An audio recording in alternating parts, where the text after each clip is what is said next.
Alas 2 na ng madaling Ito ang isa sa medyo nagte-trend na video ko, pero ang dami nagtatanong kung paano ko to ginawa at kung paano ko to ginawa. Let's watch and learn.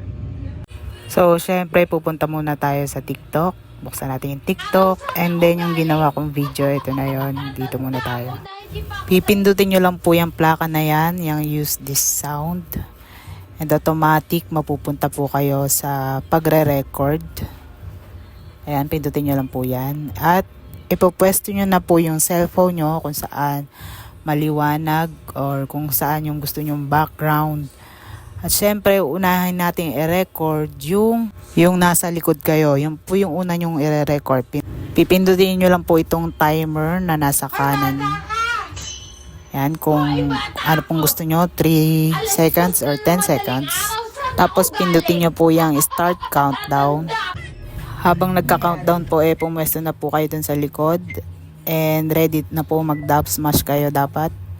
Hoy, bata ka! Hoy, bata ako! Alas 2 na ng madaling araw, saan ako galing? Tatanda ako na hindi pa ako nag-iisip. Sige, lumayas na ako at hindi na ako babalik! Pag natapos nyo na pong i-record, i-check nyo lang po yung pulang yan. Gusto ko lang naman bumili ng mantika.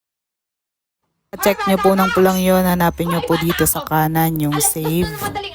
At yan po, pag napindot nyo po yung save, automatic na masasave yan sa gallery nyo. Pag napindot na po yung save, i-back nyo lang po para ma-record nyo naman po yung pangalawang video na nasa harap naman po kayo. Ayan po, i-discard nyo lang po yan. Tulad nung una nyong ginawa, isa-set nyo lang po ulit sa timer.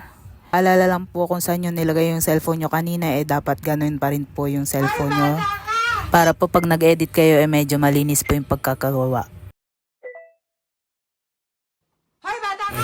Ayan po, tatapusin nyo lang po yung dub smash na yan hanggang dulo. Sige, lumayas na ako at hindi na ako babalik! Tapos ipipindutin nyo lang po yan check at hanapin nyo po ulit yung save dyan sa kanan. Hoy, bata ako! Alas 2 na ng madaling araw, saan ako galing? Tatanda ako na hindi pa ako Once na ma-save nyo na po yan, nasa gallery nyo na po yan. So exit na po kayo dyan sa TikTok. Exit po kayo. Nasa home na po kayo ng inyong cellphone, hanapin nyo po yung CapCut kung saan po kayo mag-edit. Pag open nyo po ng CapCut, ayan, pipindutin nyo po itong add project. At automatic po ay mapupunta kayo sa inyong gallery. Pipindutin nyo po yung nauna nyong nirecord, yung nasa likuran po. At pagkatapos ay pindutin nyo lang po itong add sa baba. At automatic mapupunta na po siya dyan sa G-edit. Dito naman po sa baba, hanapin nyo lang po itong add overlay. Diyan po sa baba. Ayan po, pipindutin nyo lang po yung add overlay. And pindutin nyo lang po ulit yung plus of add overlay. At mapupunta na naman po kayo sa gallery. And then, pipindutin nyo lang po yung pangalawang ginawa nyong video kanina. At ayan na po siya. At kung napapansin nyo po, hindi po pantay yung screen. I-adjust nyo lang po yan. Using your 2 fingers hanggang magputi po yung mga gilid nyan. Dito naman po sa baba, hanapin nyo po yung remove background. Pindot nyo po, ito naman pong auto remove.